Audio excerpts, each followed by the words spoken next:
So I am in good, in a good, what You you call can it, fall into bad company. I call it bad company. I don't mind. I wish I could get worse. Yes. So that's the real homecoming. Yes, that's right. It looks like, from that batch, all of them are turning into authors, Sudha Menon, Thank you so much once again, people, and I can only tell you that I would like you to please pick up a copy, read the book, and please take a few minutes off to let me know how you like the book, because please remember I'm on the learning curve, and your feedback is surely going to make a huge contribution to this journey of mine. So please take the time to give me feedback. Good, bad, I'm open to anything. I'm learning, please remember. Thank you so much.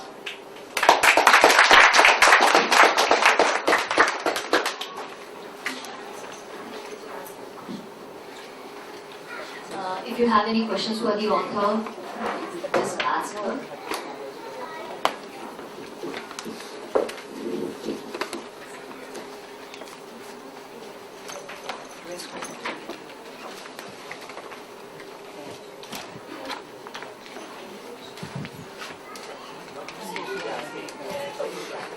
Now this character, it is a more character.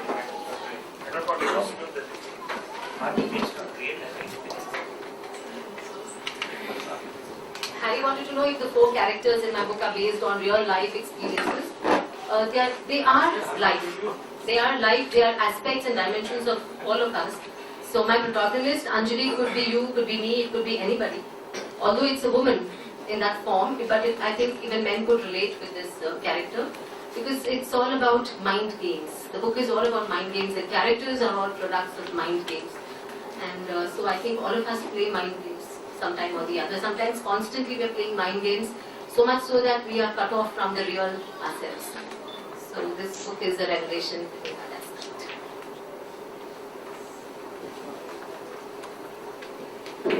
One way to another. You haven't.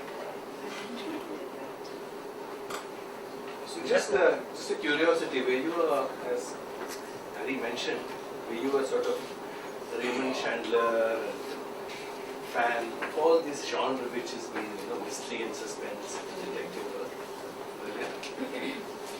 Surprisingly, no. Actually, I never used to like those murder mysteries, I used to feel that, no, it's too dark. I never liked dark pictures, or dark movies also. I'm not a fan of dark movies. But somewhere along this, when I started this journey, since it was dealing with mind games, it's a very different kind of thing. I mean, I cannot really say more than this, because then it's like giving away. There is a huge twist in this book. So I cannot really reveal a lot. But I tell you that it's not gory. It's not those kind of murder mysteries. There's murder, but I don't think I've mentioned a dead body yet. That's it.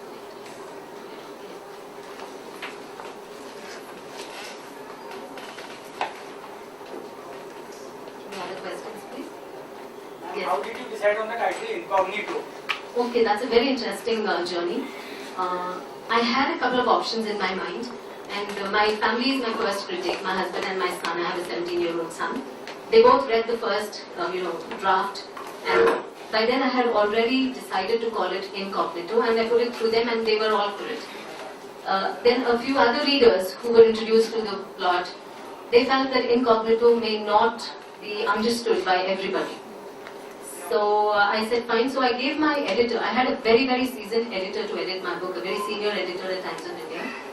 So when I gave him a couple of other options, he dashed on every other option and he said, no, Incognito is the name that stays, because when you read the book, you will know why I think he pressed for that. And I'm glad that we decided to stick with the name, because the name is very intriguing. And because of the name and the cover, the beautiful cover that's been designed, it's a very intriguing cover too. If you take a look at it, it's got a face and it's got shadows on the face. So it goes very well with that, and I'm glad that they stuck with that decision. What was the trigger for the book? Like, after so many years, what triggered you to write about it? I think it was desperation. To be very frank, because I've always wanted to write, but I was tied up with my other profession, which is another profession that I love. It is behavioral training, where I get to meet people.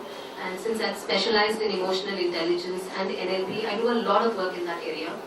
And I kept meeting these people, and as I told you, all these experiences I was storing in my mind. But then I was getting desperate, and I just wanted to put it all down. I used to document all my workshops. That's one thing that was a habit with me. I used to document all my workshops, not just what my participants went through, but what I was feeling when they were narrating there. It was more like capturing my own emotions and my own thoughts. And then one fine day, I just announced. I remember I took my husband off his meeting schedules. I took him to CCD, and I said, I've got something to say. And when a woman tells a man, especially a husband, I have something to say, it's usually trouble brewing. Okay, so I can still remember his expression. He said, now what? So I said, no, this time it's good, it's not trouble, but there is something definitely brewing in my mind, and I want to put it down. And he encouraged me. So he filled in for all my workshops during those 8 months. And 8 months saying no to clients is a huge risk you take in the corporate world. But he really did overtime, he filled in for me, and many of my clients were very accommodating, and they said, no, we're willing to push dates, but you do this. And that's how, I had support from everybody. That's how it's possible. It's not my success alone, I must say that. Lata, these days, okay. So these days you see a spurt of Indian writers, Indian writers who are young, who seem to be pretty contemporary, who seem to have a real racy writing style. These days I've become whenever I come to Crossword or Landmark, I just look for Indian authors, because it's so good to see Indian situations, Indian ecosystem, and then it's so easy to relate with them. So my question to you is, were you inspired by any one of these authors, or what is your take on contemporary English writing by Indian authors? To answer the first question, I was not actually inspired by any one particular author, but I've always been a reader. I can devour books, I can live on books, and I've been reading different genres. I have no particular favorites or anything like that. But today, when I walk into a bookstore, I'm more aware of Indian authors now, and I also feel, since I've been in the publishing industry the last 1.5 years, I've met a lot of publishers. I'm understanding the industry. I really feel that today there are a lot of Indian authors, and there is enough encouragement for all Indian authors, and there's enough space on the shelves for all of us. And one thing I learned is that, as I was telling Lady before we started, my publisher always tells me, writing is the easiest thing. The work starts after that, and I can feel it. I'm feeling it. I'm on a multi-city tour now, and you've got to go around pushing the book, talking about the book, because it's not just the book. It's part of you always in the book. And I think you've got to be the face behind your book. You've got to be there. So I'm on a huge learning curve now. And I'm enjoying every moment. It's tiring, but it's good. And the only thing that's bothering me is because it's keeping me from my subsequently I'm working on 2 projects, 2 more writing projects. And it's just keeping me a little from there. But whenever I find the time in the night or something, then I go back to writing those.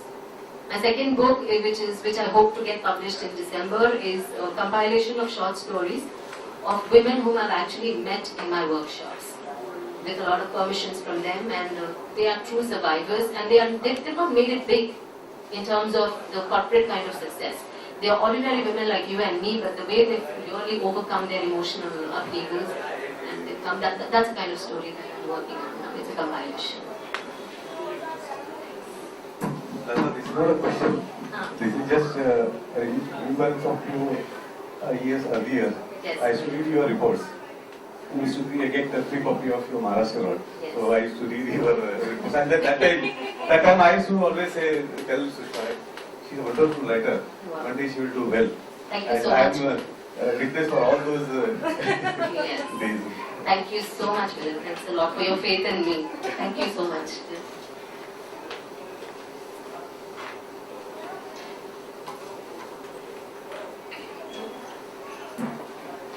This is once again just a remembrance. We were classmates, and from day one to our field visits, you had it in you, Lata. It's You true. always did.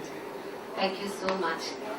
I remember all those evenings and those mornings in the hostel, and But oh my that was the best batch to emerge out of it, Sudha. 3 cheers to all of us, and Yes, it's for all yes. our years. Absolutely, absolutely. Really, well, I used to You could, Yes, yes, yes, yes, absolutely. still remember those copies. Yeah. But really, those were the real learning years. Correct. Atla kai nahi, it's all superficial. Absolutely. I have a pen with me. I don't use it, because it's not a pen to be used. It's a pen to just be kept, because it's a pen given to me by Ravnex. Yeah. So particularly for the students, I still remember Lata and I would take, we used to have those teleprinters, and we would get copies from there. We would edit, take it to Joe Pinto, who used to sit there in front, and we remember his bottle, his lunch box, and we used to take it to him with a lot of, pride and thinking that we've really achieved something. The first thing Joe would do is strike out our heading, and then take us back to the basics and say, have you learned grammar? Don't come here thinking that you people have passed journalism. This is just not it. Your basics has to be strong. And we would come back to our desk with teary eyes. But I think that was really the foundation. Thank you, Joe. Thank you, Harry. Thank you, Lily. Really, these were our mentors. And that was the foundation. Those tough days made us really tough. That was when I had made a resolution that I'm going to show them one day. That we too can be successful, but really, I value it now. Rohan, come. Oh, Rohan is here. Come, Rohan, come. No problem. This is also in a way a reunion of very small scale. This is a reunion of the old Maharashtra, where all of us, the foundations were laid. Today, tomorrow, or day after, you will hear something from each one of us in our own ways. Thank you so much for coming, all of you. Thank you so much. I just wanted to say sorry for keeping you a little more. There was people, you had Lata and others saying how much they learned from Joe.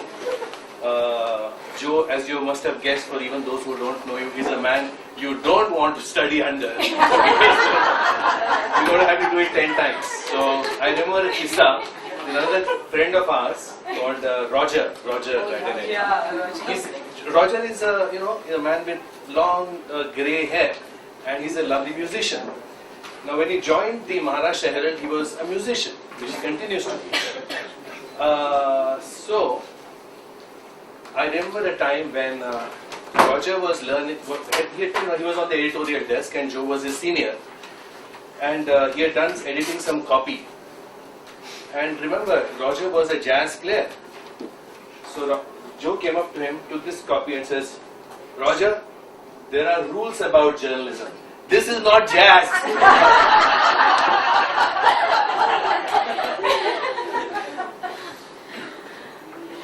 The thing I would like to say is that after what she has done, no matter what she has named the book, Lata is no longer incognito.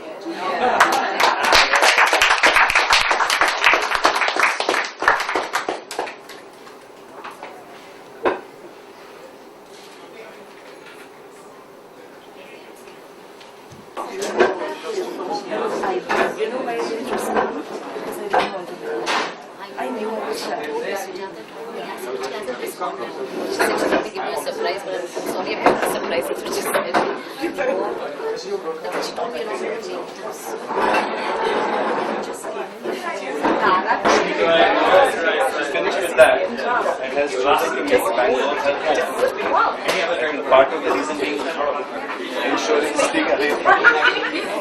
I think that's the main biggest.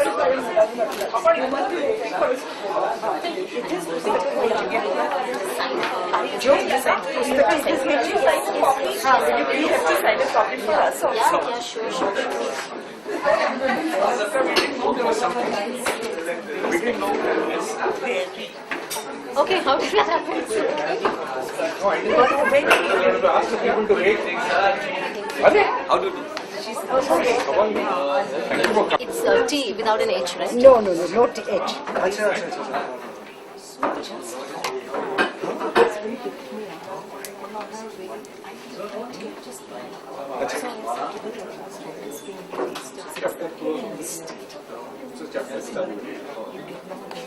so much. And it was wonderful coming here. Now we go down to the stores and what do we do? Yeah, I guess we say somebody.